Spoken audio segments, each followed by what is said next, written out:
Ikaron kalve achan hi ya in candidate lang kania in sumi pialama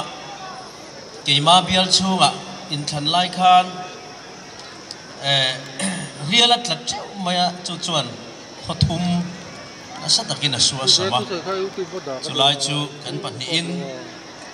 ka bial chunga bial puiro patia ani chuan silpolin bandel khat ron pein kan bial chung min ron kalpui ngala in than hun line ka troyom man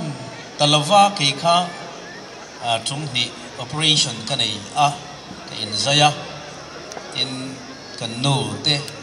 dam doina te in than line na omboka chuwang chuan hun thol kanai tur om angkha kan party lampang ten ahmalama mani bial chung alut mai thelo kapin star campaign aramin manawangin kan kalkwal nem bok nen ka handam meu chuan in thandon thakhat chia la omatangin campaign tran man angani a chutiang chuan van doi zo ka phokan chang nge nge a amaro chu khang thilawang khan a bial chung ka fan pui man lawa in fan pui ton tura in tiam kan nia amaro chu ani chon mi kalpui man a hi voina hian kut pa nia pathianin MLA anga a choi moina nia hian nei du sakna ka hlan pia lama karon choi om hun takani ti ka sia a tlan chiat ka tum big lova ti chuan ama la thlan zorang tang fan fan ti la voin hian sak sak kan tum pia lama in zavain scholarship mi scholarship kanti na thian ni puite chapchar ku chibai kan buk chuni ei karin bun dumra lom donina rin oma asai mi haute mina harve to kani khalai ka min fiat thiam sakula aron ding turte po kan don dum pheng phungin karinga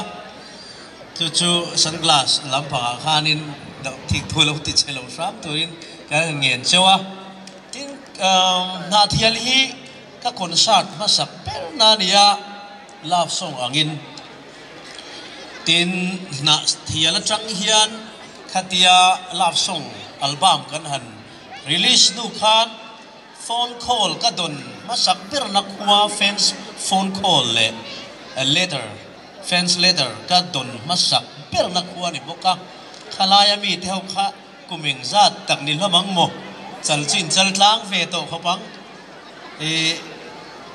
amar ka tila ka teenager in divenia nei khovel hitian local zela crusade te karon nei to a concert te karon nei boka tora chapchar kut karon man pui bok chewa na thial wa hi ka kholu chua tampol anyway poni selain zavain kut chibai ka buk chewa